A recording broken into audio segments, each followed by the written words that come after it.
Hutton Orbital Radio, the only radio station to give you time off for good behaviour.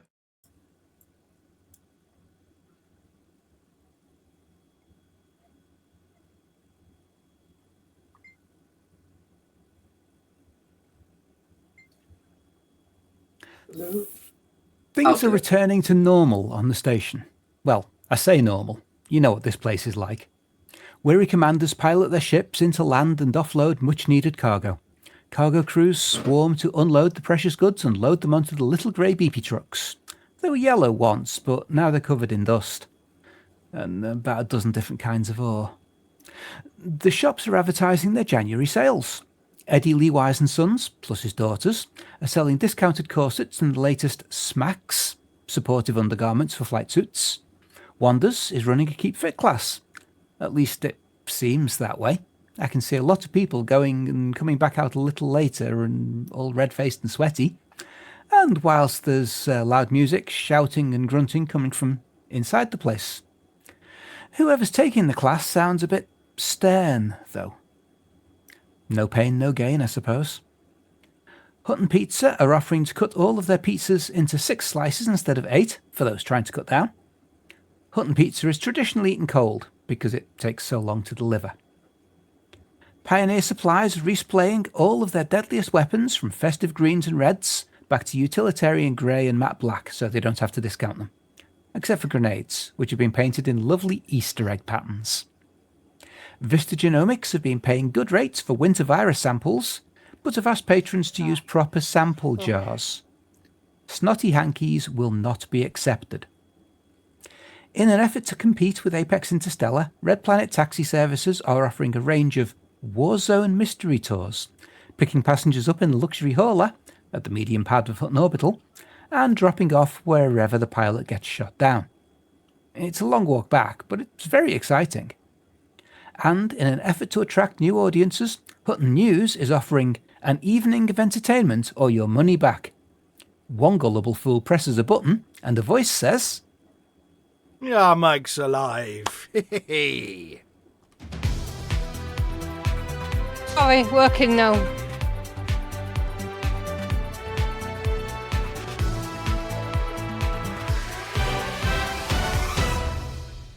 Welcome to tonight's show. I'm Rudolph Hucker, and I got a cheap rocket launcher at the market. The only thing is, it's a bit lightweight and kind of cardboardy. I'm Wilma Fingerdo, and I've got some clones of Steve that were going cheap. I mean, they're supposed to be able to talk, but they were very inexpensive. I'm Mia Harkness, and I am taking this down to view Vista Genomics to see if it's normal. It's not. I'm Norma Snockers, and I've been panning my way through the crowds to get to the bargains. I'm Sandy Crevice, and I've got some free pizza. It wasn't in the sales. I found it down the back of the couch in the green room. And he's Volcarius and didn't get a line written in, but he's actually here. But I suppose we ought to get to the headlines before we have to call Nurse Wyeth. Anyway, where's the button? I've lost the buttons. This is terrible. Hang on, we'll do this one, shall we?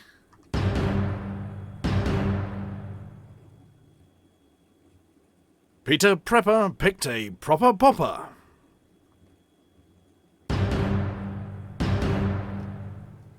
Shenanigans as the Federation goes even more bonkers.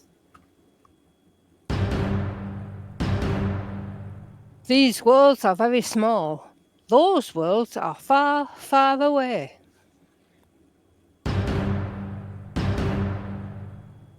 An unapology for an unexplained unpresence.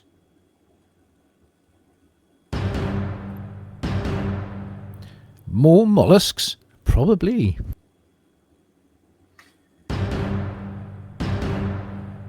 And I glance at the huge spreadsheet that is the Hutton Influence Chart.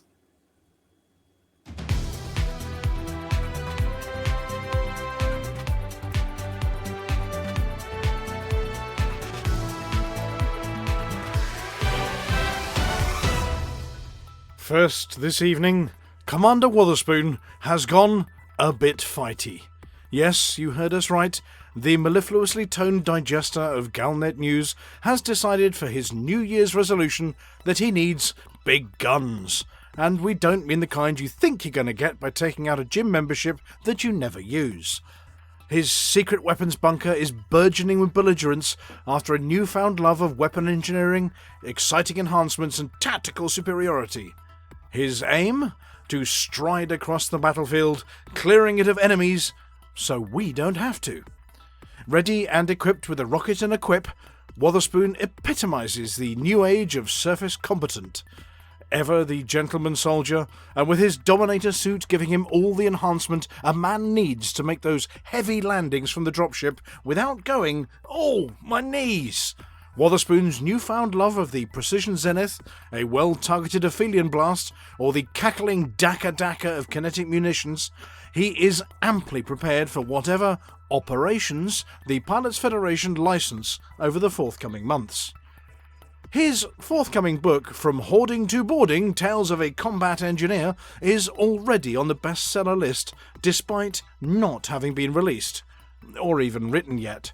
It tells of a news anchor who finds that bag of bits everyone has stashed somewhere, and turns it into a lucrative megaship boarding equipment enterprise.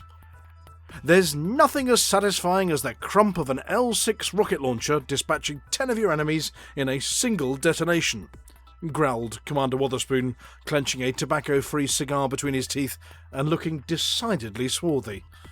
There are suggestions that a digital recreation of Stan Ridgway has been commissioned to write a new version of the classic song Camouflage after seeing Commander W put a recharge pylon out of the ground and start swatting scavengers with it.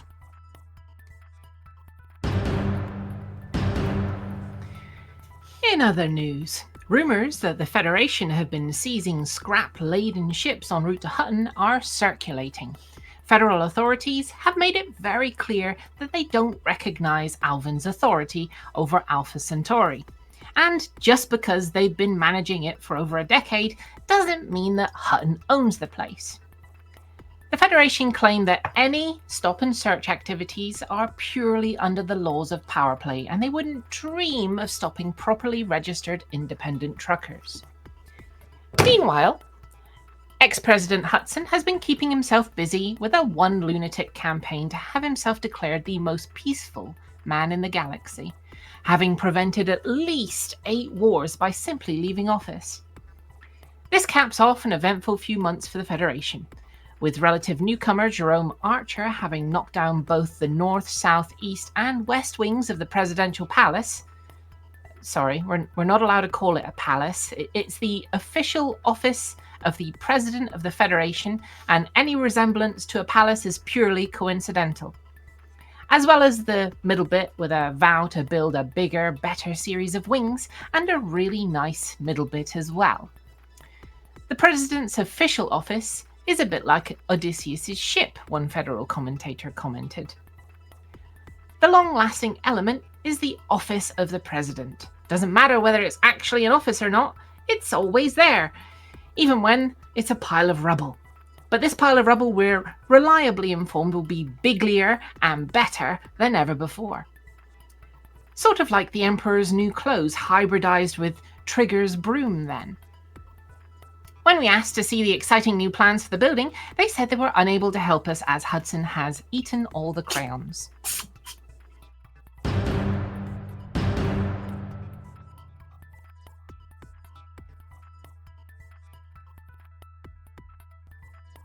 Flossy, are you there? Uh-oh. Who took Flossy's batteries out again? Oh, no, there's a word. Have we lost you? Right, I'm back. You're back. I have to keep the Stream Deck app open, I think. Sorry about that. Right, I'll try again. Are you the kind of commander who is often described as out there?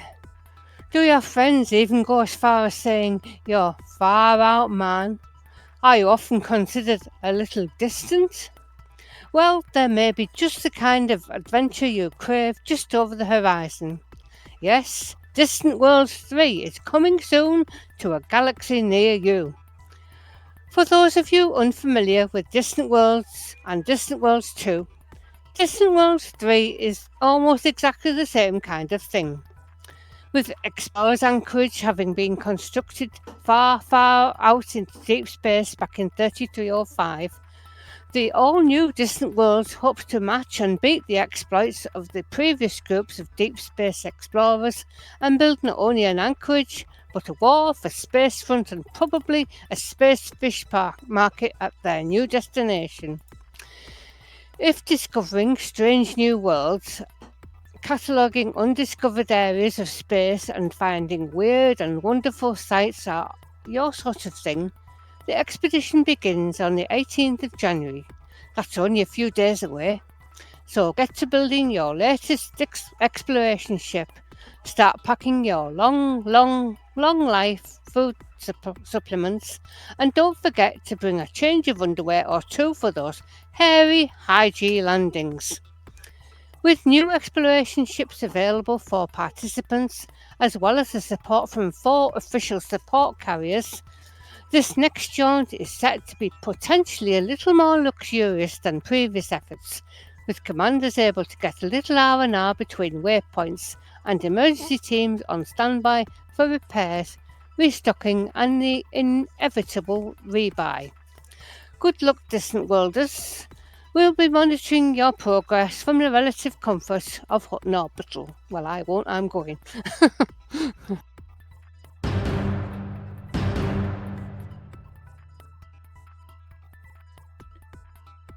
The absence of Commander Vantayan from the studio since before Christmas has now been examined using a combination of unsolicited reports, circumstantial observations, and paperwork that arrived without explanation. During this period, several individuals came forward independently. Clive, Two Sandals Majoribanks, independent travel observer and former assistant deputy substitute lifeguard, submitted a statement describing a man resembling Commander Vantayan reclining beneath a palm tree. Clive was able to provide approximate measurements, a timeline, and a sketch that was later confirmed to be a deck chair. The individual was said to have arranged himself so as to minimise exposure to seasonal references. Clive noted an immediate withdrawal upon hearing the phrase "bit of tinsel," despite it being used in a sentence relating to boat maintenance. Further documentation was supplied by Dolores Antibes Rodriguez, amateur snorkel instructor and fully qualified noticer of things. She reported repeated sightings of a British-sounding individual entering clear blue water whenever festive terminology arose. According to her notes, the action was calm, deliberate, and suggestive of rehearsal. Dolores stated that resurfacing occurred only after conversational safety had been restored through the complete absence of bells, crackers, goodwill, or any implications of cheer. Additional corroboration from Patrice Allspice Devalier, part-time tour guide and full-time corrector of misconceptions, who reported an encounter near a chocolate factory on Grenada. Patrice described a man matching Commander Vantayan's outline, displaying sustained and technically informed interest in cocoa processing, tasting notes, and the acceptable thickness of molten chocolate. The visit ended not with departure, but with a prolonged discussion involving nutmeg. Patrice clarified that the nutmeg itself was not at fault, and was by all accounts excellent. The issue arose when the conversation drifted into festive pairings, traditional applications, and the phrase, "just like at Christmas," at which point Vantayan was observed becoming geographically non-committal and repositioning himself behind a sack of beans. Patrice further noted that the presence of an individual known only as Cecil, who appeared to be delivering cocktail-making lessons to local residents. These lessons were presented with confidence, garnish-based theories, and several bold assertions about shaking. The locals, already in full possession of cocktail knowledge, humoured Cecil throughout, asked polite questions, and allowed him to complete his demonstrations without interruption. These accounts were reviewed collectively by the Seasonal Avoidance Subcommittee, which concluded that the behaviour described fell within acceptable parameters for festive non-participation, albeit rather enthusiastically, and confirmed that nutmeg itself does remain blameless. Commander Vantayan has now returned, Upon his arrival, the duly sanctioned apology officer attempted contact, in accordance with procedure. The contact was declined. Commander Van Tieren is reported to have stated that he is totally not sorry at all. This position has been logged, initialed and placed in a folder marked Not an Apology, which has been filed next to Awaiting Apology for ease of reference. No further action is planned at this time.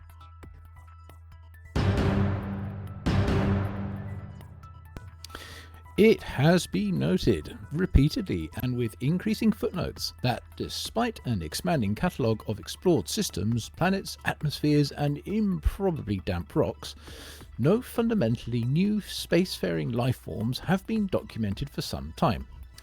This has led to questions, specifically, if life exists beyond planets, why does it continue to exist only in places we have already written labels for? To clarify, spaceborne life most definitely exists. We know this because commanders keep running into it. Organic pods drift between stars, mollusk-like entities congregate in predictable yet inconvenient locations, seed pods, spores, sacs, barnacles, structures, wreck adjacent organisms, and things that appear to be waiting for something all persist quite happily in the vacuum. None of these are theoretical. They have been scanned, catalogued, poked, probinated, renamed, and occasionally fled from. The issue is not absence, it is stagnation. The galaxy is large, unreasonably large. If one assumes that life arises wherever chemistry becomes bored enough, or old enough, then the current situation suggests either an astonishing coincidence or a failure of observational methodology. There are several plausible explanations. The first is that spacefaring life is rare, fragile, and prone to stopping once observed. This is known in academic circles as the "oh, you've noticed me" hypothesis. The second is that we are very bad at recognizing life unless it glows, pulses, attacks, or can be scanned using a handheld device that makes a reassuring noise. Anything that does not do at least two of these things is frequently classified as background. The third explanation is that space life does not respect our desire for novelty. It may exist in forms that are slow, subtle, or distributed across several light seconds in a way that does not lend itself to discovery screenshots. Some organisms may take centuries to wave. Others may be waiting for conditions we have not yet made worse. There is also the uncomfortable possibility that much of spaceborne life has already been encountered, and what we are observing now is not absence but ecological consistency. The universe may simply be reusing a perfectly adequate design. As for the future, there is no scientific reason to believe that further discoveries will not occur. There is also no scientific reason to believe they will occur on a timetable that suits expeditioners. Life tends to appear when it's ready, not when someone has cleared their schedule. In conclusion, space is not empty, it's merely being selective. Further discoveries are expected, possibly soon. Anyone claiming otherwise has either access to data the rest of us do not, or has mistaken enthusiasm for evidence.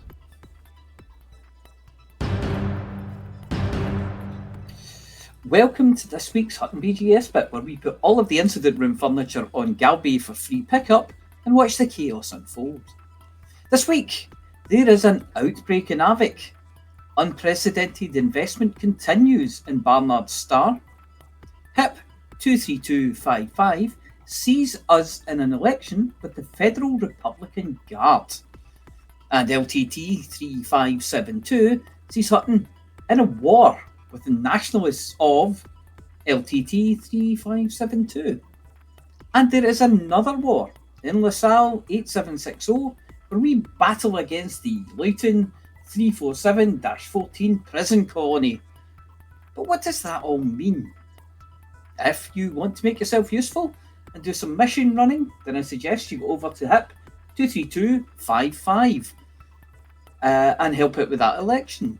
If you want to shoot some things, then go to LTT 3572 or LaSalle 8760 and shoot them for Hutton.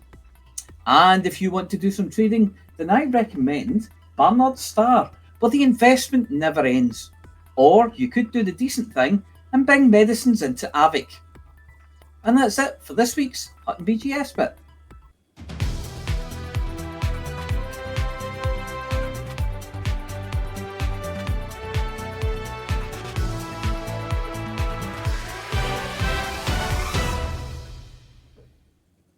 Hello.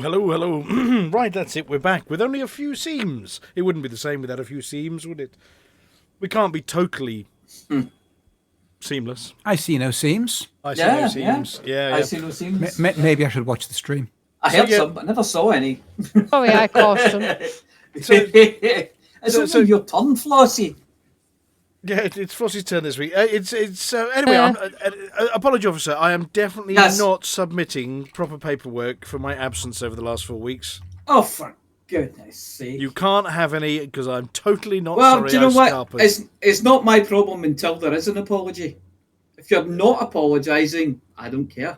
Yeah, not my problem. The anti-apology union or something. Yes. Yeah. So no, totally not sorry, but I sort of am. I've missed everybody over the last few weeks, but I did indeed skip the country. I waved goodbye to the Untied Kingdom and headed off to a tiny little island somewhere safe in the world, somewhere warm and hot, and definitely not only a few miles off the coast of Venezuela. It was a bit interesting when the airspace got shut. Yeah. Yes, nobody's flying. Why? Not telling you. I planned that one well, didn't I? Yeah. But it's like that thing, like no flights are leaving. Why is that then? Oh, you'll see. Yes. Well, I wasn't reading the news, but we got an inkling. I don't think you had to read the news. I think you could just look up and see what was going on. I wonder what's that great big flat-topped boat doing floating past us? Yes. Yeah. Seems it's got planes on it, but no, it was the. That's no way to transport aeroplanes. The first time I've ever been away for Christmas, and I must admit, and I give them some credit. The island of Grenada is one of the most exceptional places I've ever been. I don't think I've ever been so relaxed in my life. I even wrote to the ministry when I got home. So didn't the Americans invade there in the 1980s? Oh, they did. Yes, yeah. Yeah. I learned a little bit about this while talking to some of the bar staff with Cecil. I have heard that's how God teaches geography to Americans. Yeah. But anyway, yeah, I wrote to the ministry on my return and said, that's nice. Bloody good job, well done to Senator the Honourable Adrian Thomas, and he wrote pretty much straight back to me with a lovely reply. I did ask him whether he would thank the hotel for me, which he duly did, and they've written back to me to say, thanks very much for the government recognition. It means a lot to them. As a small island, it's no bigger than the Isle of Wight. Yeah, and it's not going to be a big government, so it's they can. I suppose did you say senator? The right honourable. Yeah, his official title is Senator the Honourable. Yes. Adrian Thomas. Yep. So yes, I mean he probably knows a lot of people that work at the hotel, and they'll know. Well, apparently everybody on the island knows. I mean, basically, it's a bit like going to Death in Paradise, just without the death. That would yeah. That sounds great. That's and they self-govern and everything. It's just self-contained. And the hotel was independent, family-run. They've run it since about the 1960s. So all the pennies we spent went to Grenada and the Grenadians as well, rather than some big chain. And hopped on a boat and did some sailing, a couple of hours a day, and then they've got an underwater reef there, sculpture, where they've buried a load of people-sized sculptures. And I thought you were going to say people. Yes, and there's sort of you got lionfish swimming around them, and it was idyllic, I think is the word.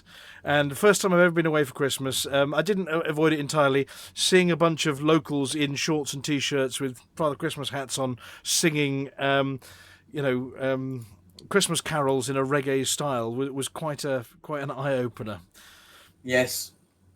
But and there was a lot of nutmeg. 20% of the world's nutmeg is produced in the tiny island of Grenada. There you go.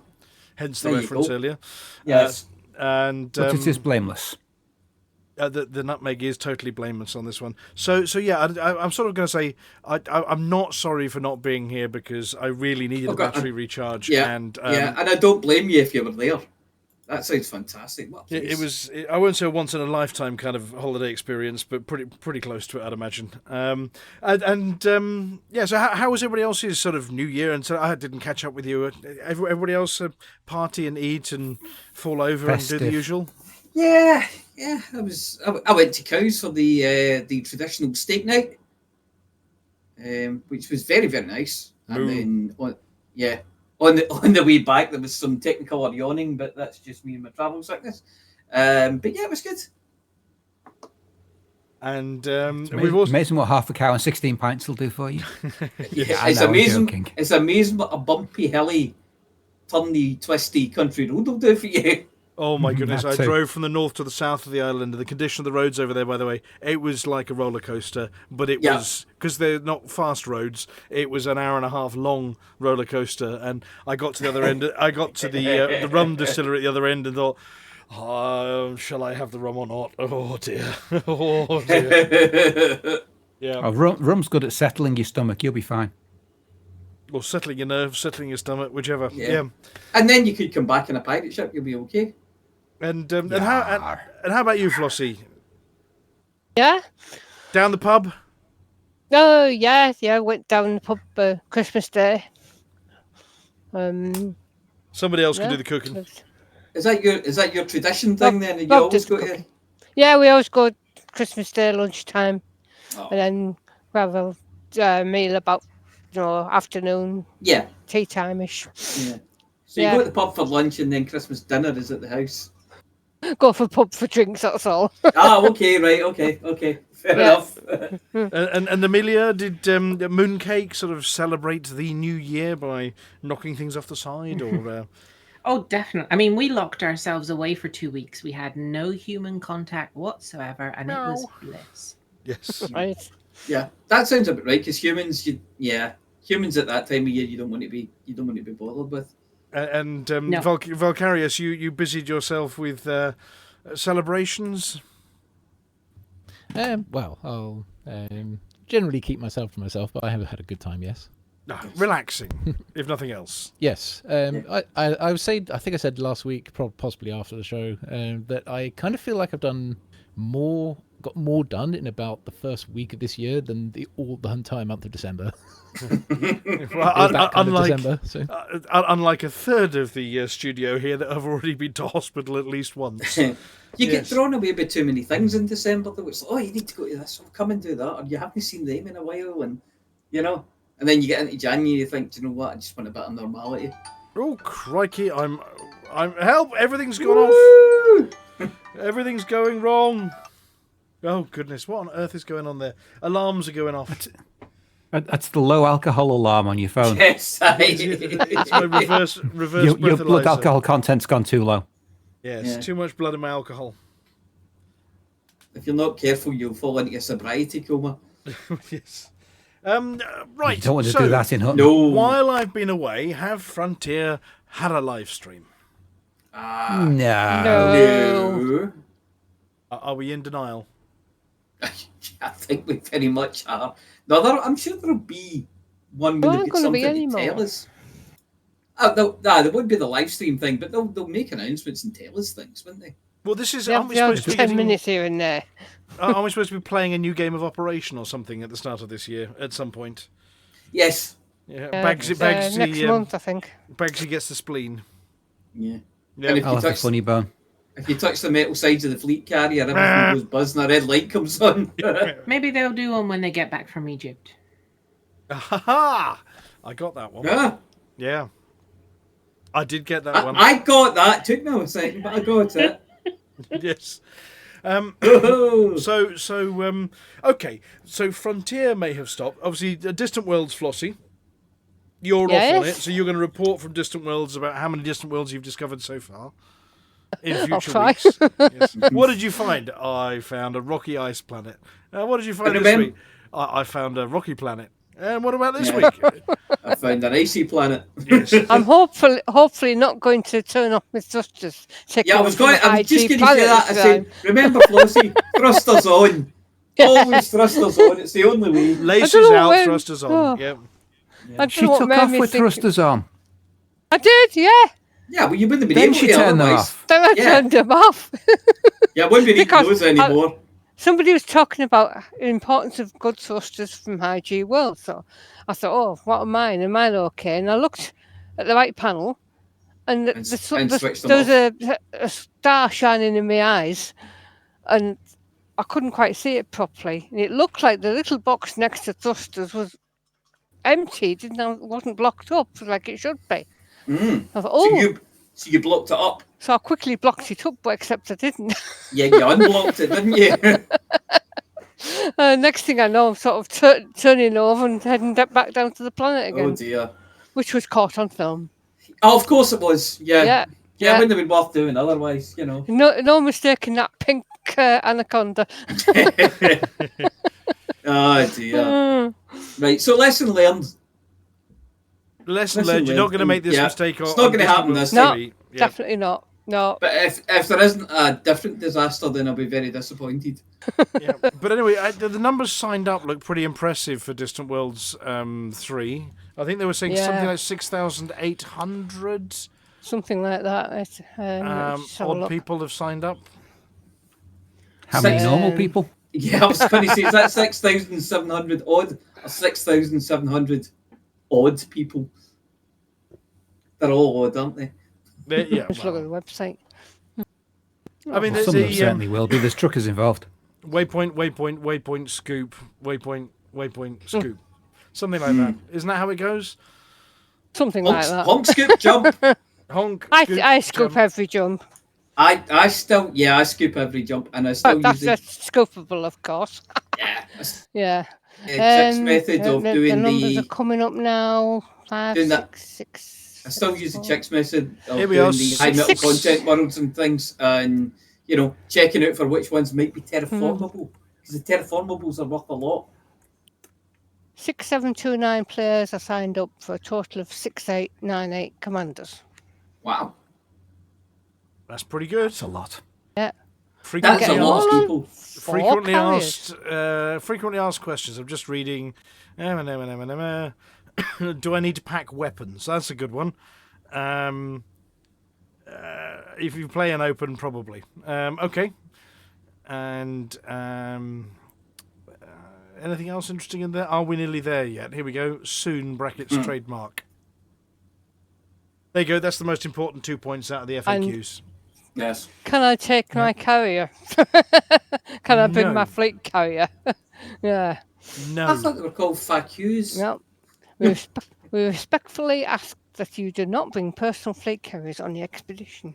Yeah. We'll give you a whole load of reasons why not. Yeah. I mean, for one thing, it's not very distant, is it, if you're sitting with a fleet carrier? No. But we are taking some. 4. Yeah. Yeah. Official ones. They've got logos and everything. Yes. Mm-hmm. Yeah. Yep. I imagine for those people who have turned their thrusters off and had a unscheduled rapid disassembly. Plus, we can each take up to 6 ships. So of course those other 5 up to 5 ships will be travelling on the carriers. Yeah. Okay, so that's a lot of ships per carrier. I mean, these things are like TARDISes. Yes. Yeah. TARDISes. Yeah. Anyway, TARDIE. TARDISes. They dehydrate the ships. Oh, right. Okay. Yeah. And they put them in those vacuum bags and just put a hoover on one end. Or just add tritium.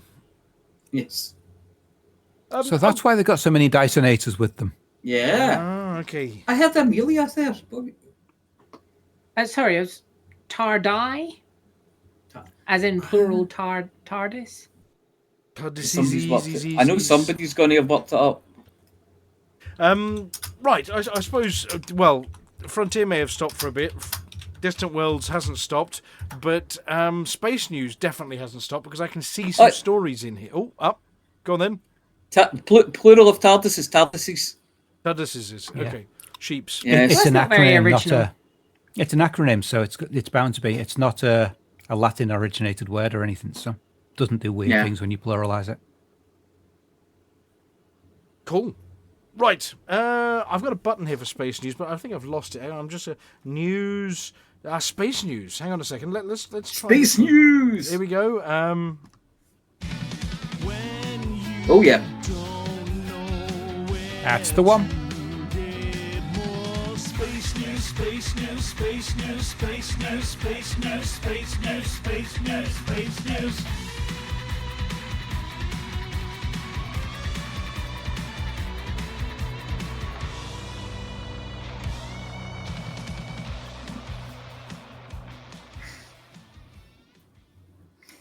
Yeah, so last week we mentioned Artemis 2, and this one just gives a bit more information on it, Artemis 2. So it's telling you who the crew is, when it's likely to launch, and what the actual plan for it is. So it looks like its plan is to go out past the moon, so it'll actually go pretty far out. And they're going to test all the systems while they're out there. So they won't actually be landing on the moon, but they'll be going out past the moon and going round it a few times and coming back. I believe they're planning a higher orbit of the moon than a crewed vessel's ever done before. So at its far point, it's going to be further from Earth than any astronaut's ever gone. So they will be the furthest humans there's ever been. Mm-hmm. Wow. That's pretty impressive. Breaking the record that was last set in 1970, I think. I thought we'd stopped going to the moon. Oh, we're going back. Oh, what for? There's nothing there. Somebody left the socks on the ground. Well, yeah, crikey, just you it's wait. always, There's a story about the what's way, going to isn't be it? there. So, yeah, they're going to build... there's planned to build a moon base and everything. Yeah, but isn't that like... Well, I mean, it's not exactly... Shouldn't we be concentrating on going to Mars? Stepstones. Yeah, this is one of the stepstones. Yeah, we need to learn how to actually live reliably on a planetoid surface before we go to Mars, because if something breaks or there's a problem or you need a spare on the moon or you forgot to pack something, it's 2 or 3 days away.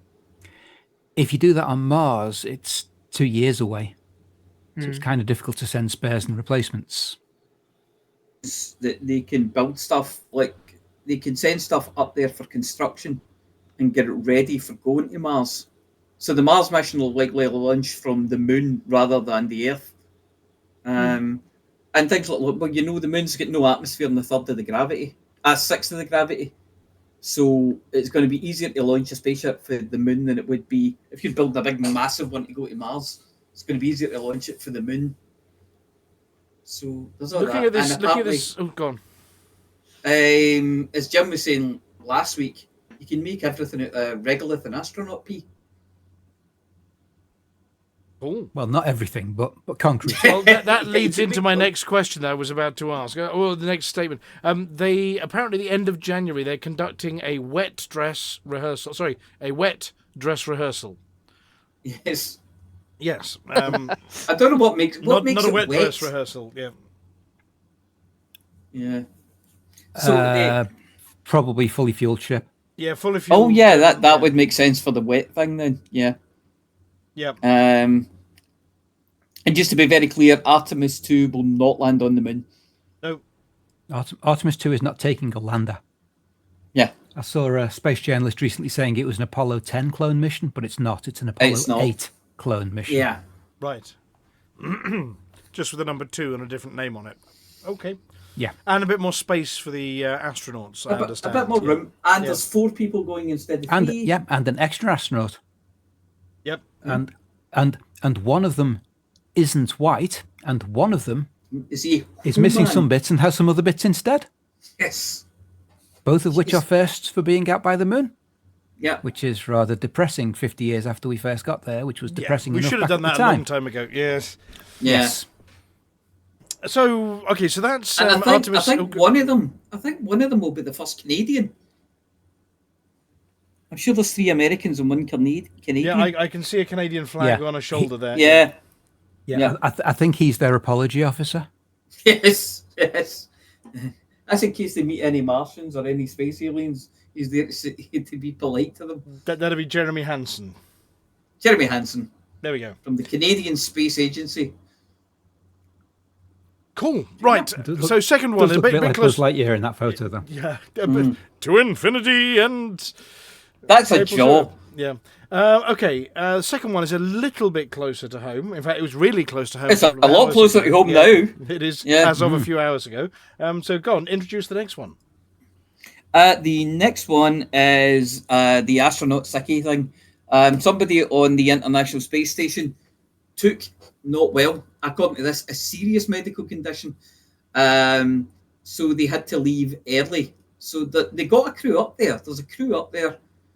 The commanders handed over command of the station, and they came back. So this one, I think, is 3 Americans and a Russian.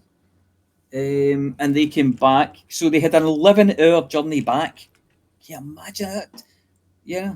And I was It's a long I was way when you're not watching- feeling well. It's yeah.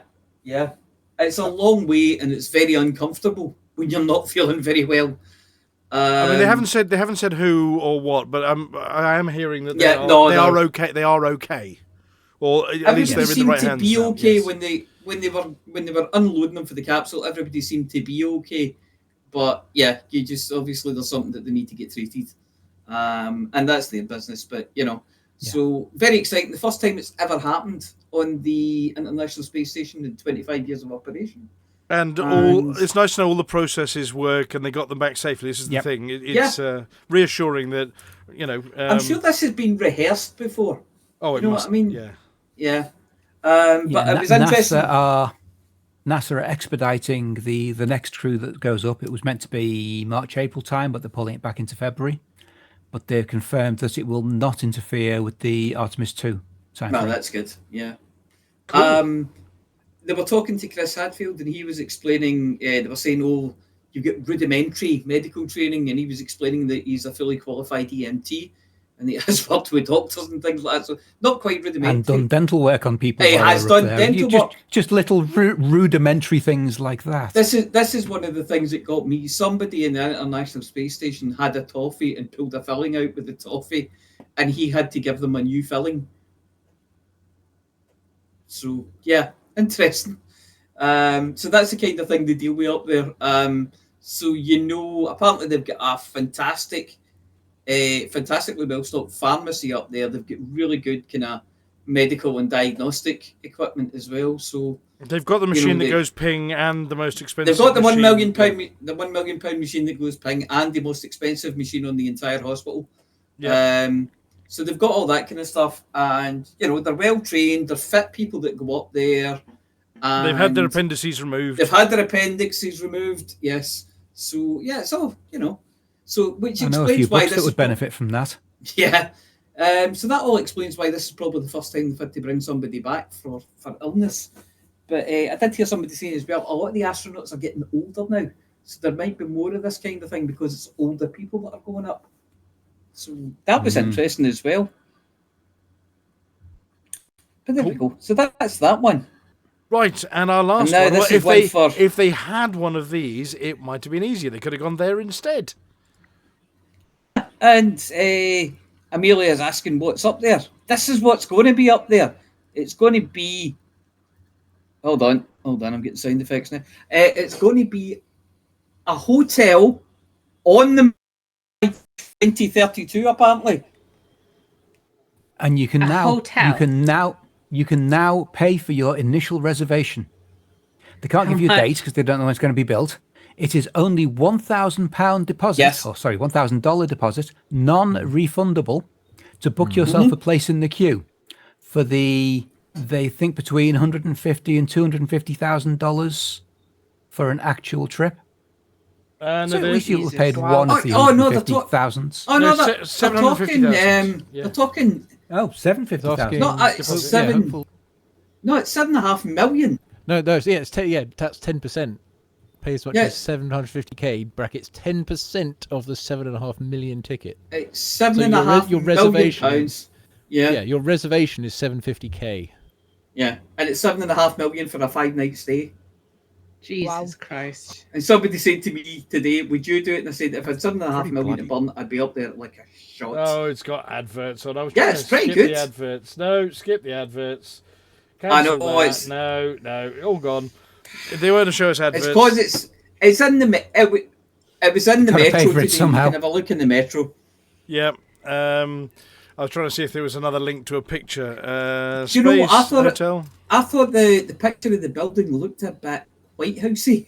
They built a White House. It's going to be the greatest, biggest space ballroom. Hotel ever. Yes. Bigliest. One of those things that only the super rich can afford. Yeah. Only the super rich would be dumb enough to go. Hang on, I found another. Here we Yeah. go. I found another article about it. See if this is any better. Here we go. Oh, there's a picture of it, and it's called the Gru, as in after him from the Minions movies and things. That looks like a church. And that looks I- like I- an AI-generated picture to me, but you know, Yeah. That looks like an unfeasible amount of windows as well. yeah. You can't Given how, I don't know if they're crack one of them know open. what those are. Well, it's Yeah. more about how fragile large panes of glass are and how not good they Oh, are yeah. at holding Yeah. pressure. They'll be made from artificial aluminium or aluminum. Aluminum. So I kind of wonder though, if it's such an extravagant building, I wonder how much of that 7.5 million is the fact that it's an extravagant building, or whether that's the journey. I think a lot of It's it's the journey. I think you basically get I think you get the stay for free. Yeah, it's just thrown in. Yeah. Yeah. Okay. Oh no! Adverts everywhere. Right. Well, I think that's it for our space news. So hotels and sick people and going around the moon in a loop. So I think that was this week's space news. When you don't know where to get more space news, space news, space news, space news, space news, space news, space news, space news.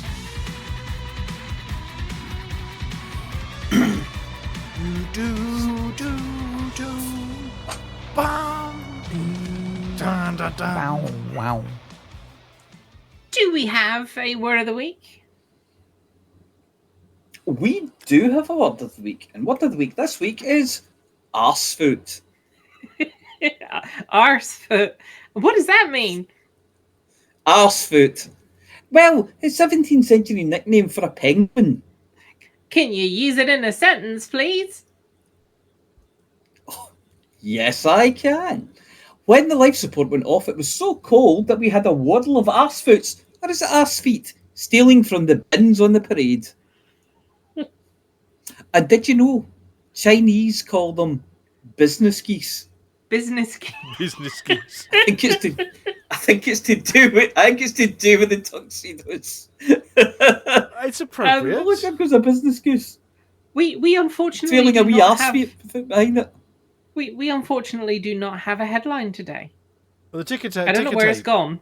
No, Yeah, I don't know where it's it gone. died Oh, during our live stream when I was. We were doing combat. I'm pretty sure that Little Grey shot it, so it's not recovered. Yeah. He was aiming for the enemy and Well- he shot the machine. So I shall be using the word arsefoot instead of penguin from now on. business goose. Oh, look at the wee cute arsefoot. Yeah, we'll have to ask Oh, Commander Dog's happy Breath. feet would not be the same. Commander Dog's Breath on his next Antarctic expedition, whether he's seen any arse feet recently or business geese. Yes, bring us back an arsefoot, whatever Well, you do. most of the languages you find in the world, whether it's German or Indonesian or Japanese, all say penguins and pingvins, and Norwegian, Polish, Spanish, and then there is business geese from the Chinese. Business geese. Yep. And then of And course arsefoot's there's from the Benedict. English. Or arse feet. Yeah. And then there's Mr. Cucumber Bandersnatch who calls it penguin. Penguin. Oh, Penguin. oh, With an, penguins. with extra G's all over the place. Pingwings. Penguin. Right. Penguins and yes.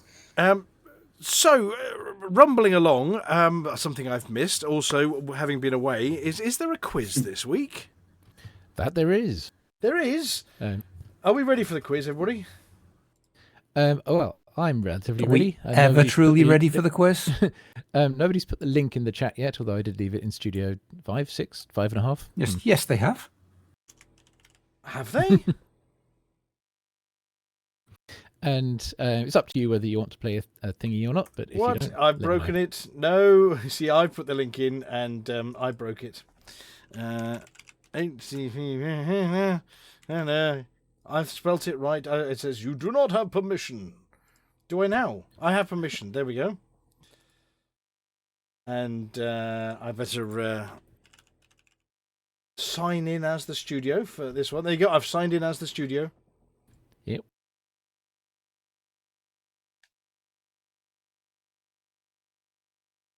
Right, everyone arriving at the moment. Are they all so signing up? Yeah, you might as well do the opening spiel. Yeah.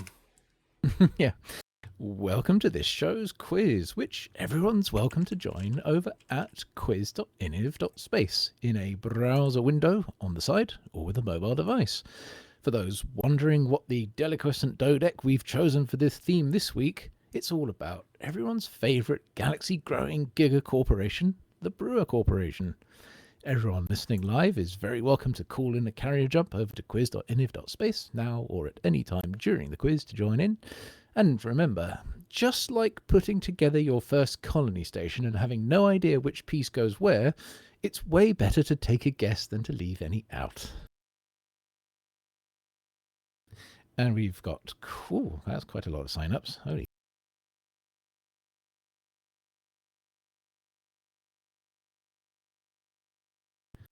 Okay, here we go. You sound surprised. It's good. So that's it looks like we could get started anytime now. I think that's go on then. And we'll be sharp on the countdowns. Who's got the countdown buttons? Oh, good call. Me soon. Soon. Brackets trademark. There we go. Could you hear that? Okay. Yes, we can hear that. that. Looks good. Cool. Right, off you go. Oh crap! Apparently I already skipped the round one thing. Oh well. Round one is Brewer's pet project, the Colonia Bridge. So, right. And question one is hopefully everyone's got it up for everyone. From which core system was the Colonia Bridge deployed? And don't forget to hit post after you've made your random guess. Yes. So there was a series of community goals to do this, and there was a system from which they were deployed. Was it Alcor, Diso, Duamta, Minerva, Parisa, Rhea, Sol, or V886 Centauri? Ooh. So it started from one end or the other end. Yeah, okay, yep. Right. Well, you don't want to start it from both ends, or you might end up with two if they miss meeting in the middle. Yeah, there isn't a... it's not one of the bridge systems itself, but it's the official start of the bridge. Wasn't there, we have to ask Flossy, wasn't there a CG or something? We had to go and get loads of bits to launch it. Yeah, can't remember. Yeah, there was. So, yeah. I think there was. There were multiple CGs from this system. So. Okay. Also, I think we're good to do the thing. Do. Detonation in 10 seconds.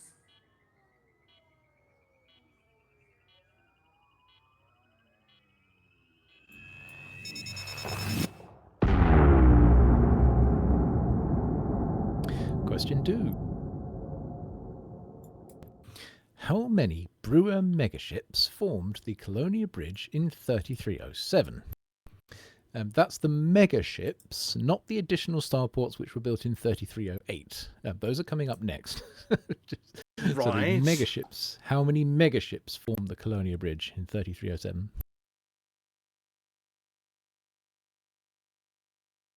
So 3307. Yeah, well, that was just when they were built. Right. Because they put some stations. Yeah, that's it. Because they had some permanent stations, didn't they? After. Okay. Yeah. Well, there was a few dotted around, but there was a string of megaships was made from the between the official start and Colonia. Detonation in 10 seconds.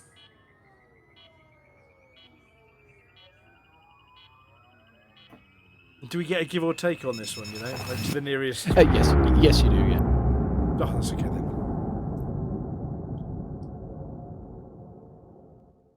And question 3.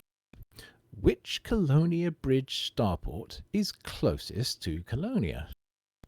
Is it Cannon Complex, Hellgrind Gateway, Chromium Relay, Venatori's Hub, Vladimir McDougal's Triumph, or Xerius Station? Well, I've That's never all we used know, it. really. Competition.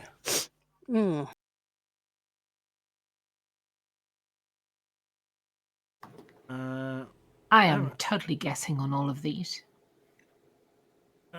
Join the club. I mean, I wouldn't even. I thought it was one with like dodgy letters in it and numbers and.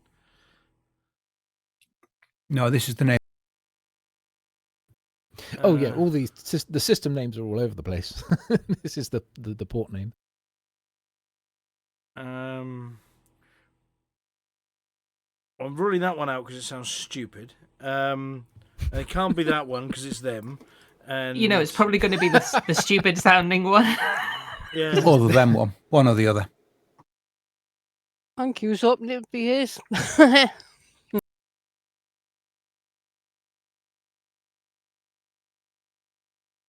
Have you got most of the answers then? It appears there's quite a few answers. Yeah. Push the button. In 10 seconds.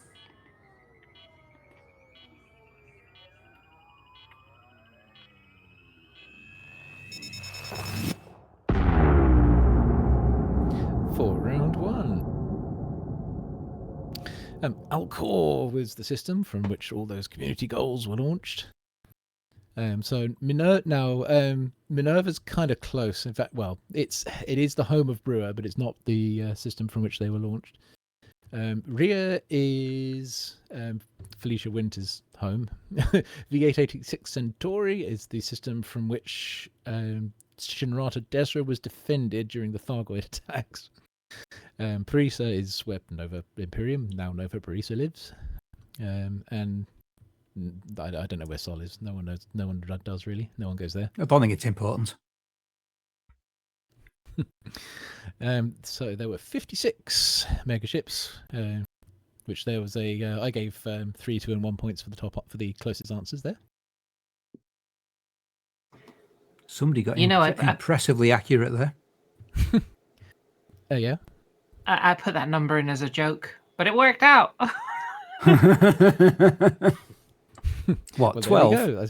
Yeah, 12. I thought 07 was a particularly good one. You know. Yeah, I do like that one. So that begins with CB1 Argon's Reach in Col 359 sector, and it ends in Ile Preux with a megaship literally named CB56 Colonia Bridge. And it's Venatori's Hub is closest to Colonia. In order, it's Xerius, Hellgrind, Vladimir McDougal, Cannon, Chromium, Venatoris. You're telling me Vladimir McDougal's Triumph is actually real? Vladimir McDougal's Triumph is a starport, yes. I don't think I got the wrong end. Bugger. I don't think you've ever posted a place that's not been real. Well, I thought maybe it was a trick answer. You know. No, it's a real. I like to think I haven't put any trick questions in this, but no, it is a real starport. He put Sol in 2 questions ago. Who's ever been there? Ridiculous place. Sol? Right, where's the... hang on a second, I've got It's a a comment on Spanish that one. beer. Hutton Orbital Radio, broadcasting from a system near Seoul. Is that our soul?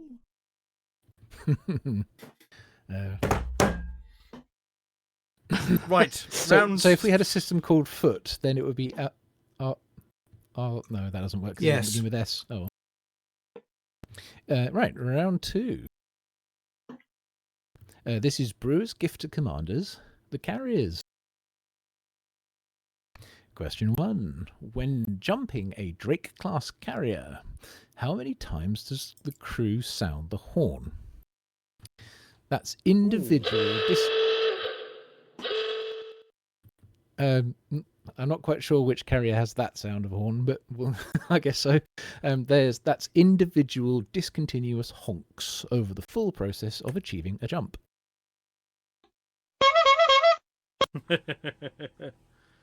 I'm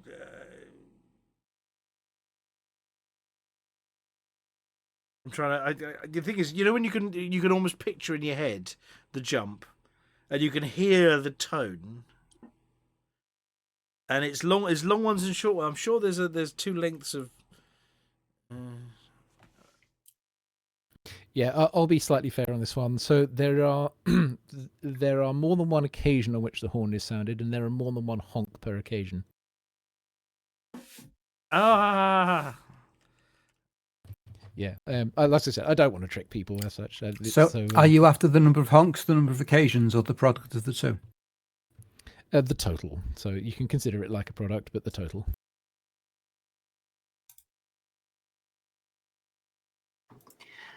I have never been on a carrier when it has jumped. How many warnings? Okay. Yep. You've missed out. The visuals are quite spectacular. I don't even own a carrier. But get on Don't somebody need one. else's. Go sit at the come front on, of it when it Sam. jumps. Yeah.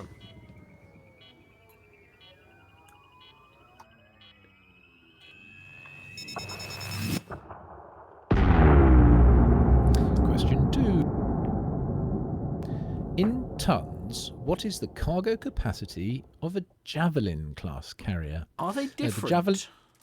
The Javelin is the squadron carrier, not the personal Ah. fleet carrier. So yeah, what's the cargo capacity of the squadron Javelin class carrier? Well, 6,800 ships, as far as Distant Worlds tells you. Is this a laden or an unladen? No, was it a European or an African javelin? Well, it's literally laden, I suppose. What's the most laden it could be? I don't know.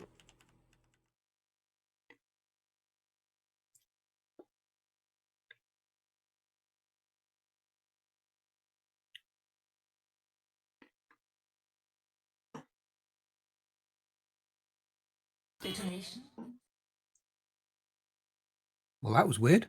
Detonation. Okay. Detonation. Detonation. Yes.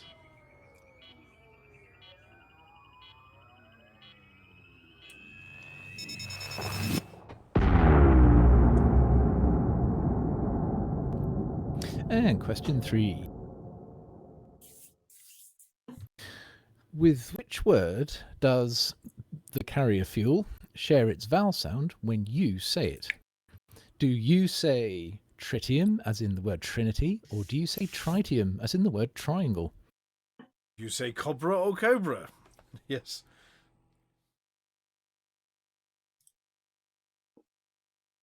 Tomato, potato. No, what's the... Yeah.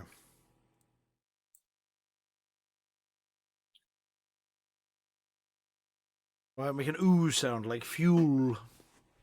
Detonation Tritium. in 10 seconds. Tritium. Tritium. It's a silent I.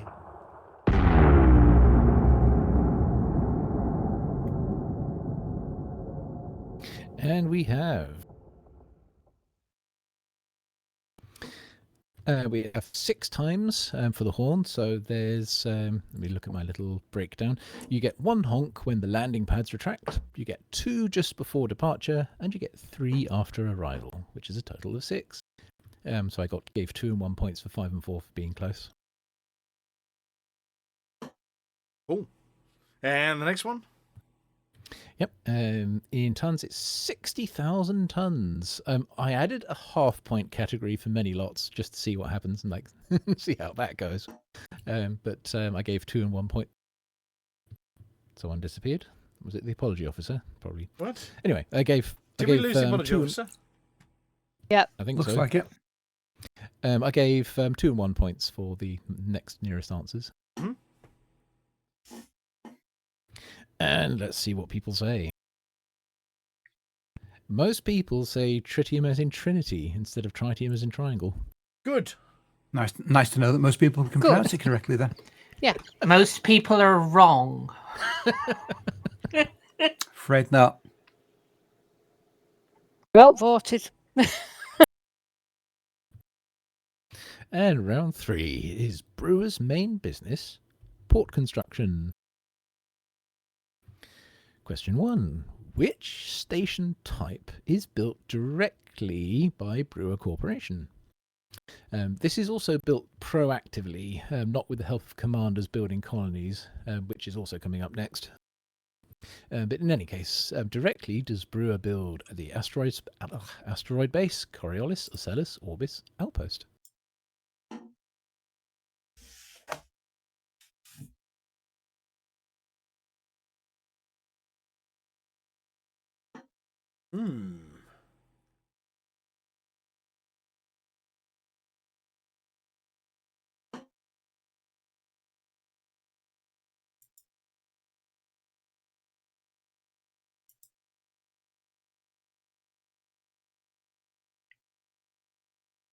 Go on then. Detonation in 10 seconds. One of the, having done that, isn't there one of the CQC assets also got Brewer Corporation all over it as well? I haven't checked, but that's an interesting question, though. I remember seeing it on something else that's not a station. In the meantime, question 2. In light years, how far away from Sol have commanders constructed colony systems?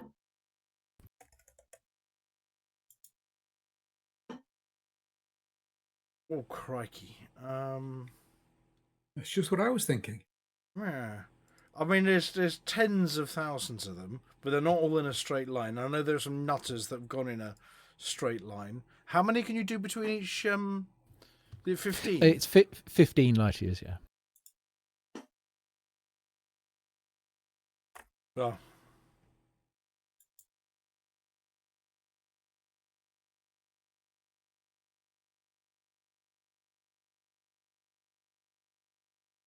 I mean, this is one you just gotta, throw a number out there. That is correct. Detonation in 10 seconds.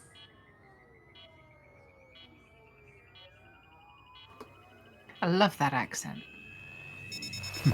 Celeste. Yes, Celeste is the one I use in my ship. And we have... Oh, wait, we have another question. Oh, that can really confuse me. Anyway, question 3. Of how many colony systems are you the architect? Finally, Honestly, one I actually know the answer to. I thought that was the end of the round. I didn't realise I put that one in there. Hanky's not in this one, is he? The box isn't big enough for Hanky's answer. It scrolls, don't worry.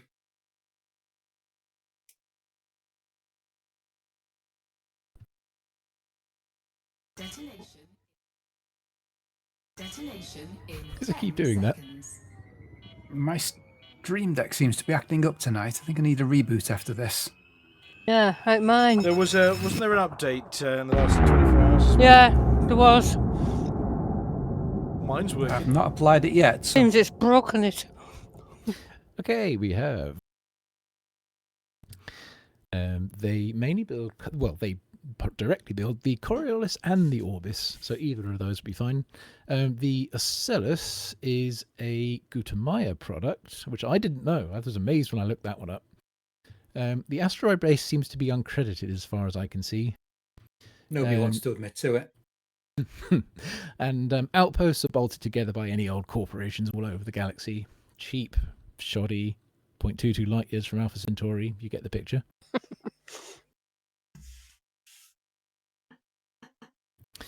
Commanders have made it, as of just in the middle of this very show, because I checked, 6,600 light years. Wowzer. Hey. It's in the direction of Sagittarius A star. Commanders have also made quite a bit away to the Colonia as well, but in terms of distance, it's much further to Sagittarius. So the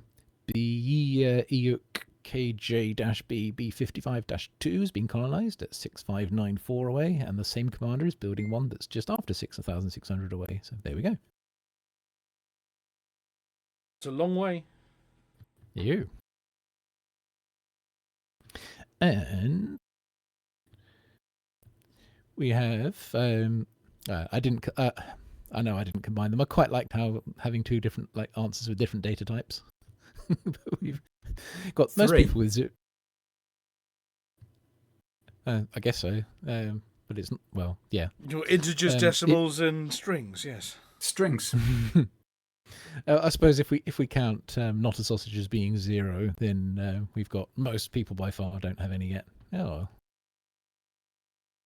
But then we've got a fair few commanders with 1. So. Somebody with 47. I didn't know Hanky was in the chat. No, he's got more than that. He's got over 50. Oh, no, per commander. yes. Ah, yeah, Right. per commander, yeah. And drum not roll that many. then. Yep. Well, actual, or shall I just put this over?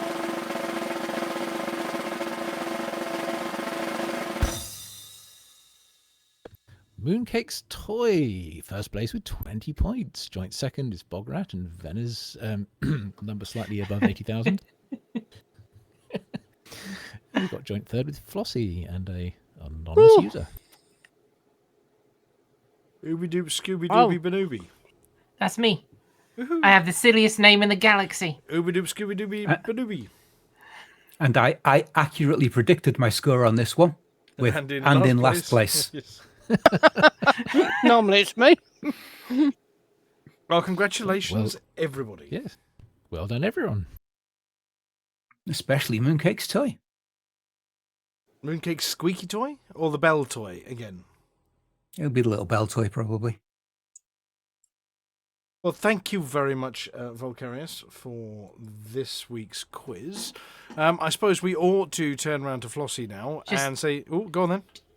Just for the record, Mooncake's toy is called Ezekiel. Ezekiel. Okay. Yeah. And it's a dog toy because she breaks cat toys very easily. Right. So she has this little, it's like a little stuffed dog, which is incredibly robust, and it's seen better days. But he's called Ezekiel, as in, Tony and Ezekiel shouting at each other. Oh, the apology officer's floating outside the station saying, has everybody else been kicked out? No, we're waving at the windows. Here we go. Are you there? Yeah, I've pinged the apology officer to say, no, you can come back in. No, we have completely lost the apology officer, and the apology officer is now floating outside the station window. Hang on, messaging coming from the apology officer. ... This is in Morse code. Open the pig indoors. .. Oh dear. No messages incoming. Oh no. Apology officer's tapping on the window again. Yeah, but every time she knocks on the window, she drifts away from the station. Like I said, we'll go to Flossy while you find the airlock. Message being sent. There we go. Their terminal has done an update and ejected them out of the space station. Working on it now. What I've said is we'll go to Flossy while you find the airlock. So, Flossy, covering for the apology officer, who's trying to get back through the pod bay doors. I'm sorry, apology officer, we can't do that. Are you ready? I'm ready. When the universe is in trouble, bug infestations in the bubble, your home station's burned rubble. What on earth can we do when your faction leader's a dog and your daily tasks are a slog? You're feeling like a used cog.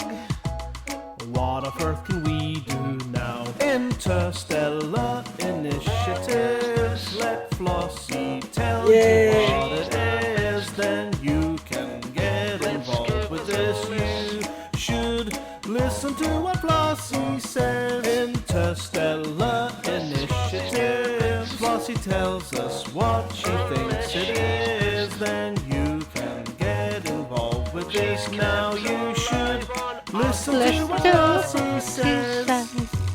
Listen to what Flossy says. What on earth can we do? Do what Flossy tells you to. What if she talks nonsense? Interstellar initiatives. Let Flossy tell you what it is. Then you can... Hello. Flossy here with this week's CG News. The ongoing CG Distant Worlds 3 Deep Space Infrastructure Project is about quarter of the way between Tiers 3 and 4, with 231,355,887 units collected by 16,053 contributors. That was this morning. It's due to finish at 1600 on Saturday, the 17th of January, which so happens to be the day before Distant World starts. There are no new CGs, but as mentioned earlier, a major exploration event, Distant Worlds 3, starts with organised mass jumps on Sunday, 18th of January, and will last for about 4 months. That's approximately 16 weekly waypoints. Details can be found on the main website, which I shall paste into the chat.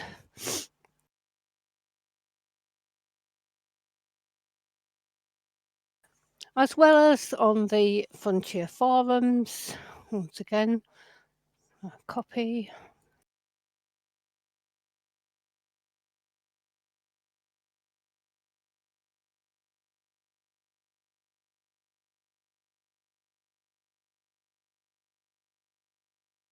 So each commander can register and take up to 6 ships to cater for different activities like mining and going onto the planets, exobiology, stuff like that. And all being stored on one of the 4 official support carriers when not in use. And that's it for this week's CG News. Flossy told you what to do. Thank you very much, Flossy. So one thing I forgot to check before we went on air was whether we do have a Galnet Combat Digest this week from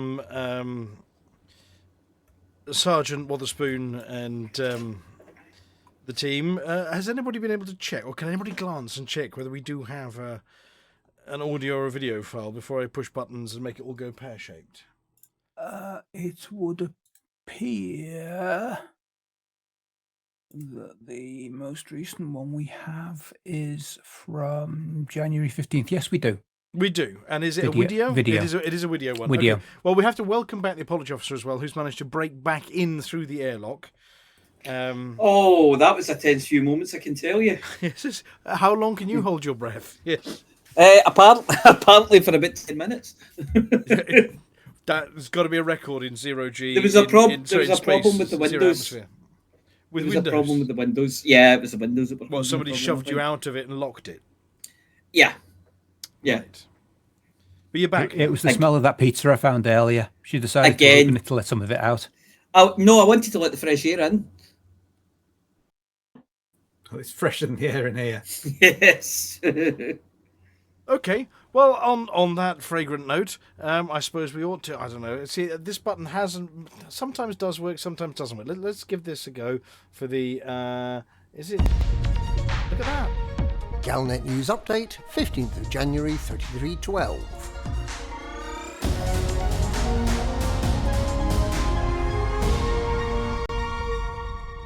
The remaining powers in the Radicoida War have announced a 2-week truce. The war around HIP 87621 is allegedly to gain exclusive access to a unique pre-engineered power play module, although the details of what this might be remain unknown. It has something to do with the blue Radicoida trees, apparently. 7 of the 12 powers remain in the 49 system HIP 87621 enclave. Diplomatic negotiations held this week mean that there will be no official attempts to undermine systems held by any of the other powers.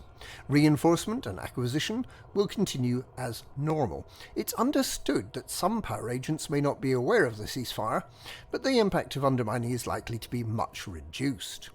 The powers have also agreed not to hoard settlement power data that could be used offensively after the ceasefire ends. This move means that the 3 remaining Imperial powers, both alliance powers, Simguru Antal and Yuri Grom could theoretically remain as coexisting presences within the so-called Thunderdome, with no winner and no further losers for the foreseeable future. In other news, the initiative in Alrai to collect the building materials for a new deep space installation is progressing well. In order to get into the top 75% of contributors and earn your very slightly more capacious size 5 pre-engineered cargo rack, it looks likely that you'll have had to deliver around 6,000 tons of power generators, thermal cooling units or bromellite to the Surveyor's Reach megaship in Alrai before the initiative ends on Saturday. The Distant Worlds 3 expedition will set off on Sunday. If you're planning to take part in this marathon mystery tour, be sure to sign up at distantworlds3.space soon, and either be on board one of the 4 fleet carriers or get yourself to the NGC 1981 Sector ZU-Y D27 system by Sunday. The ship-based jumping into the unknown part is apparently scheduled to start on the 1st of February. Curiously, one of the 6,500 participants already signed up is someone purporting to be Senator Kahina Loren of the PRISM system. This rebel member of the Imperial nobility, better known as Commander Salome, was certified dead after her ship was attacked on the 29th of April 3303, 8 years ago. If she has indeed most improbably come back to life, and if she's an organiser of the Distant Worlds 3 expedition, then it seems likely that tales of her further adventures will follow soon enough.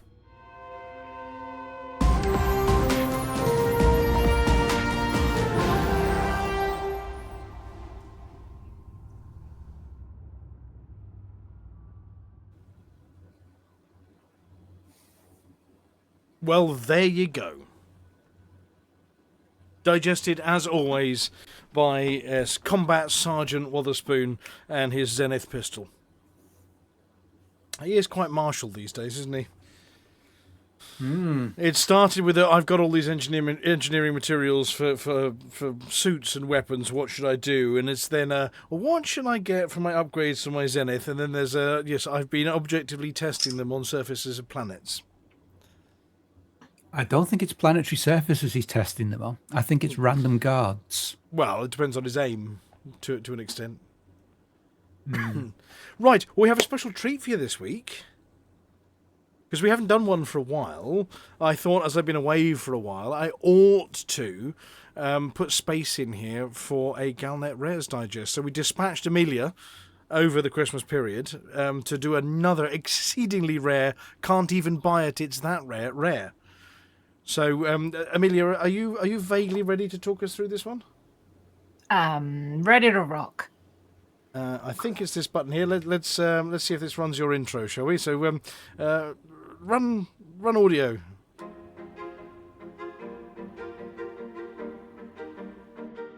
You are about to listen to Amelia Hawke.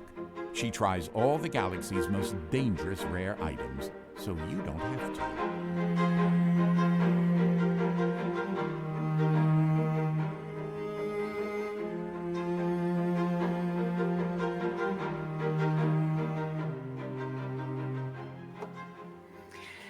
This week's rare starts as a footnote.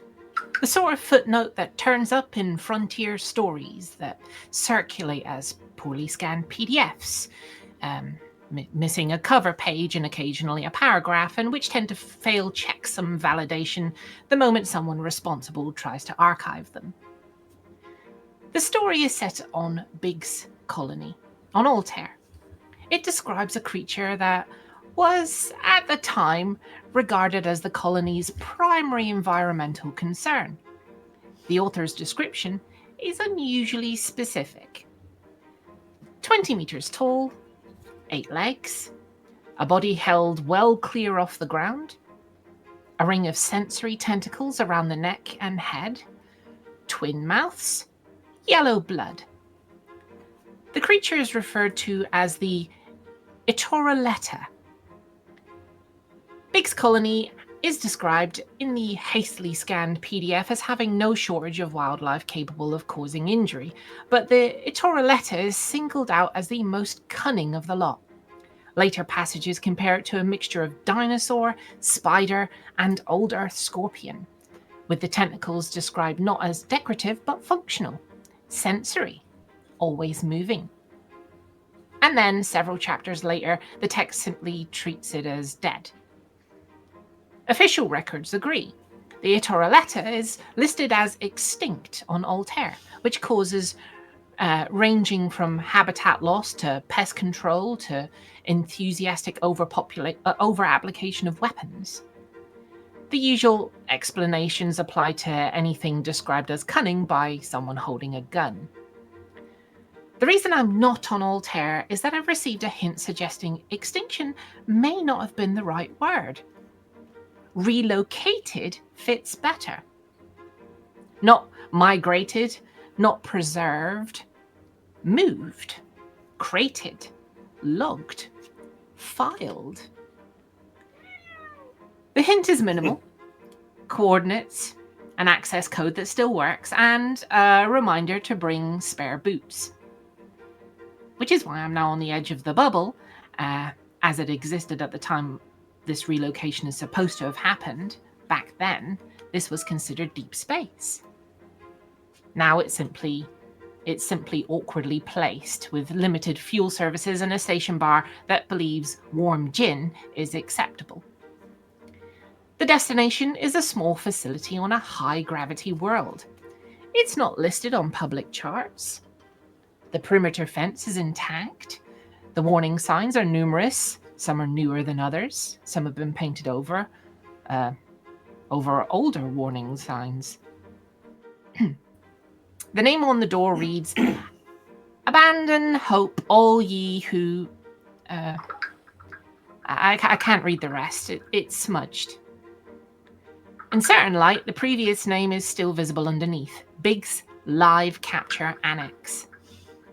I'm here, as always, with Steve, who has brought a snack, and Mooncake, who has brought herself, despite me insisting she stay where she's safe. Inside, the facility has all the usual features associated with dangerous biology. Decontamination arch, air curtains, boot wash, a well-mounted medical kit that has seen recent use. There's also a bucket of sand with a clearly printed warning not to use it on fire, which is not standard issue and raises questions I'm not asking yet. Our custodian makes it very clear that boots stay on at all times. She also makes it very clear by looking directly at Steve that feeding the specimen is not permitted. Steve, she's serious. Stop acting disappointed. Mooncake, be quiet. I'm talking. The enclosure lies beyond several manual doors, a pressure lock, and a plastic strip curtain that insists on touching the back of your neck. None of the doors are automated. Inside is a long, humid hall arranged as an artificial jungle. Dense planting, shallow water channels, a high canopy of engineered growth with a central trail that's been thoroughly kept clear. Lifting my helmet off, there's a faint smell of rot and something metallic. I am informed in detail that the Itoroletta does not respond well to vibration. It detects movement, airflow, pressure changes, and nearby electrical fields through the tentacles around its head. This information is delivered by our guide in the kind of tone of someone who has had to explain it more than once. Mooncake, are you paying attention? Steve, are you paying attention? I'm not requisitioning a new you just because you didn't pay attention. Mooncake, stop that. Come here. Climb into my jacket. Okay. I can see now there are 4 of them. The reason this qualifies as a rare becomes clear when I'm shown the export paperwork. Nobody sensible signs it. The Itoroletta itself is not a commodity. It's not milked. It's not harvested. Nobody is trimming pieces off of it and hoping for regrowth. The rare is something it sheds. The tentacles are coated in a thin, flexible sheath that is periodically discarded and replaced. These shed sheaths are collected, sterilized, and processed into Etorioletta sensory filament, a bioreactive fiber used in high-end haptic gloves, neural feedback garments for zero-G work, fine motor rehabilitation wraps, and at least one form of illegal ballroom attire involving excessive skin. The filament is rare because shedding only occurs after long periods of stable conditions. No sudden humidity changes, no loud impacts, no temperature shifts, no startled Etorioletta. Steve, do not startle the Etorioletta. I'm serious. Even more serious than last time. This is my serious face. We've stopped behind a waist-high rail bearing a small sign that simply says, no. And now we wait. The enclosure makes a noise, but nothing's visible yet. Okay, the water's shifting and something is clicking. Softly, but definitely clicking. Oh, look, Steve. Those things, those leaves, they're moving. Something's clicking softly again. Okay, I can see a long, jointed limb and another. Wow, okay, there's the body. It looks just like it was described in the book. The underside is now, well, high off the ground. The legs appear thin for the mass that they support, especially in this gravity. The tentacles just keep moving. It's quite hypnotic. Okay, it's paused just across the trail. The tentacles keep turning slightly as if they're sampling the space. Put your hand down, Steve. You don't need to point. I can see it. No, it's not looking at you. Oh, but, well, at least I don't think it is. It hasn't got any eyes on this side. Ow! Mooncake, claws. A single tentacle has snapped out and tapped the rail in front of us. Oh, and another. Oh, and another. It's not striking, just probing. Look, just stand very still. Oh, Steve, you've caught your boot on a strip of plastic from that curtain. Look, do not move. Look, I'll get it. Oh dear. The Etorioletta has turned towards us. Its tentacles have spread. I can see a second one in the foliage behind it, just probing for us. Just quietly lift your foot, will you? Okay, I've got it. Oh, where did that breeze come from? What do you mean that was the airlock closing? Where's the guide? Don't grab for it, just let it go. Okay, the Etorioletta has just grabbed the piece of plastic. The material's been sliced into neat ribbons without any visible effort. Okay, it seems happy with that as it's moved away back into the foliage. We're just going to see if we can get some of the sensory filament. There's some just over there at the edge of the path.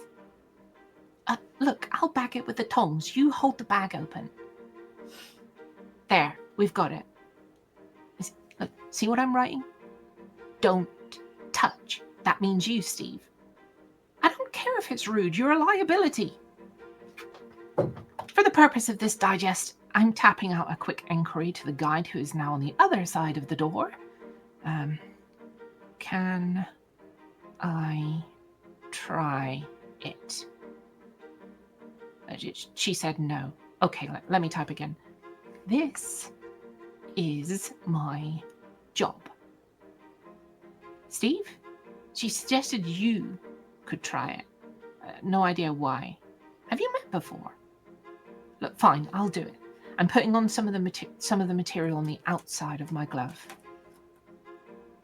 Wow, okay, that's amazing. It feels like I'm touching the rail here directly with my hand, but through the glove. That's cool. The feedback is extremely precise. Surface texture, temperature variation. Mooncake, will you get back in my jacket, please? Do not touch that. Oh, bother. She seems to have had some kind of feedback loop from the filament. Steve, grab her. Yes, it's seen us. Run! I know that's a high G world. Shamble, then. Throw it in your pack.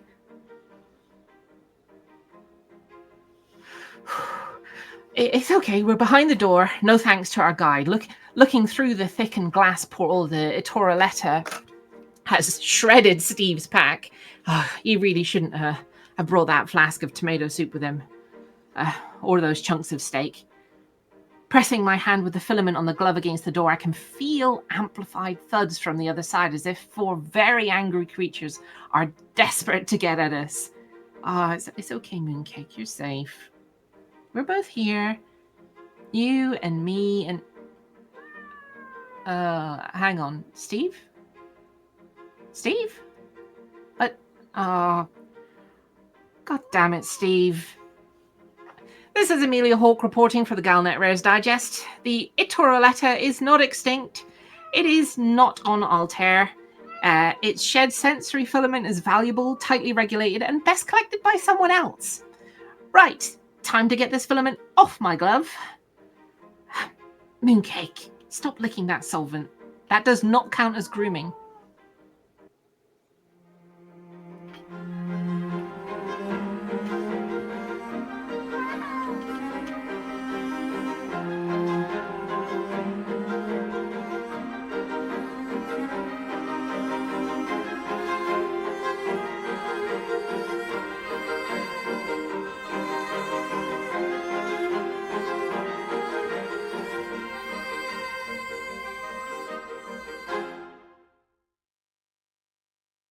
Dear, flask of She tomato played a soup big part today. and chunks of steak, eh? Yeah. Is that Steve's rump we can see there through the glass? Oh dear, you're going to need to grow a new one. Throughout all of that, I was wrestling with Mooncake. Well, she was part of the story. She was reading her lines perfectly. Yeah, to be fair, she was meowing most of the times that you were telling her to stop doing what she was doing in the script. So. And as soon as you said, "Here, get into my jacket," she went quiet. Mm-hmm. I mean, method acting, though, and actually trying to devour things while you're talking is maybe not the best idea. But, hang on a second. I was clicking things. I've unclicked things. There we go. Well, thank you very much. It's nice to have a Galnet Rare back. Now, this Galnet Rare, you can actually read more about elsewhere. If you happen to have been party to Frontier Elite 2, it came with a book of stories of life on the frontier. And the fiercest creature on Altair was a story by David Massey. So as featured in the fiercest creature on Altair, they came with Frontier Elite 2, so thank you very much indeed for... we didn't have permission to misappropriate the fiercest creature on Altair and put it somewhere else, but thank you for the concept to David Massey and Frontier Elite 2. So if you can find yourself a copy of that, it is available also on the internet if you go searching for the fiercest creature on Altair, along with a few other stories from the frontier back in the day. Anyway, well, thank you very much for that, Amelia. It's nice to have those back. That's okay. Yeah. Yeah. We'll have to send that one to the archivist to add to the collection. But other than that, and before we head off, does anybody have anything else they want to add this evening?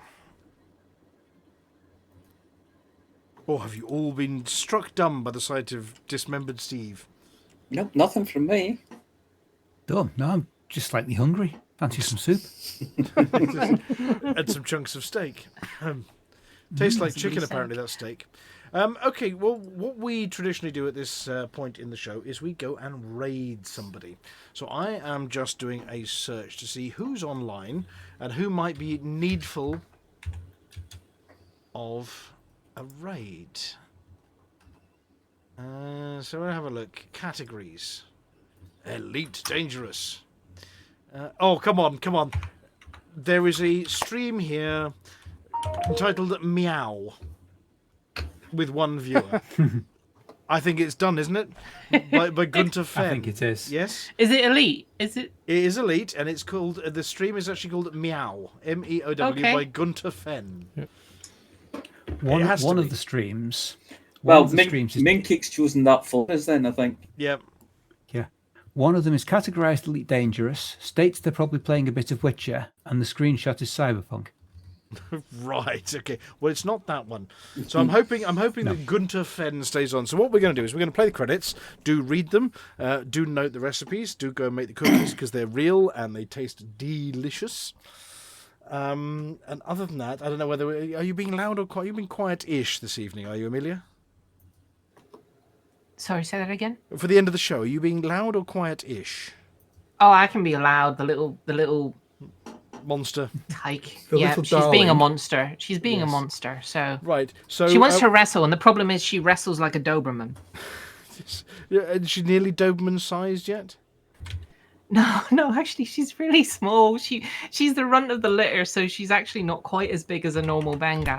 Okay. Well, we do need to, in advance, then break out the apology officer for what is about to happen to your ears. If you are wearing earplugs or got your speakers turned up loud, you may just want to temporarily move them a little bit away. Yes, you might want to do something about that. And we apologise for any nastiness that's caused to you, but at least it's quick. Yeah, that's all I can say. At least it's quick. Yes. I'll count you down. 3, 2, 1. For the mug! This is it. Ow. That hurt. Ow.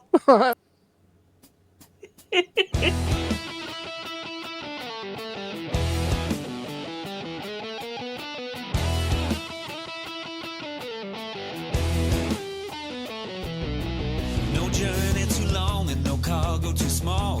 The profit margins never really mattered at all. We're gonna take the cargo where it's needed today. Super cruising all across the Milky Way. We'll take anything, anytime, anywhere.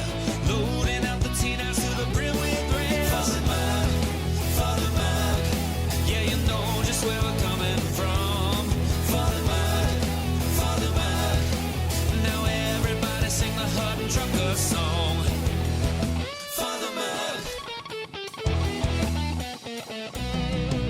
Flossy always seems to crash into the sun. Swivel likes the pilot on the Xbox One. Alvin at the front, you know he leads us well. Trucking across the galaxy, now everybody yell.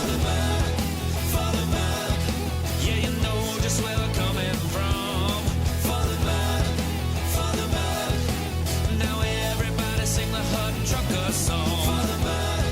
For the mug, yeah, you know just where we're coming from. For the mug,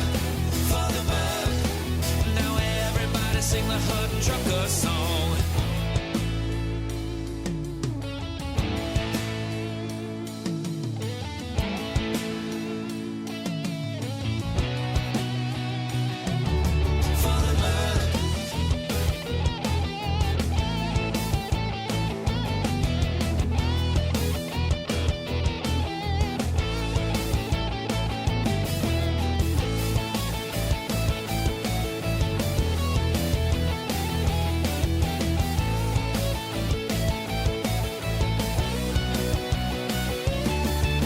Give me a launch pad that I can land on, and I'll give you my cargo and sing you my song.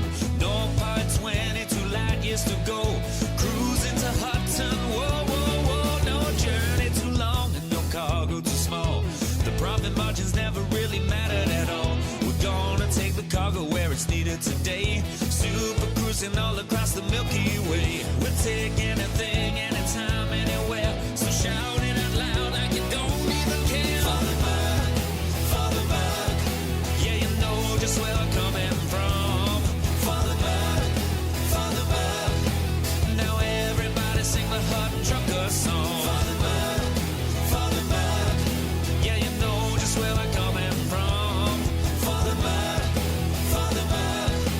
now everybody sing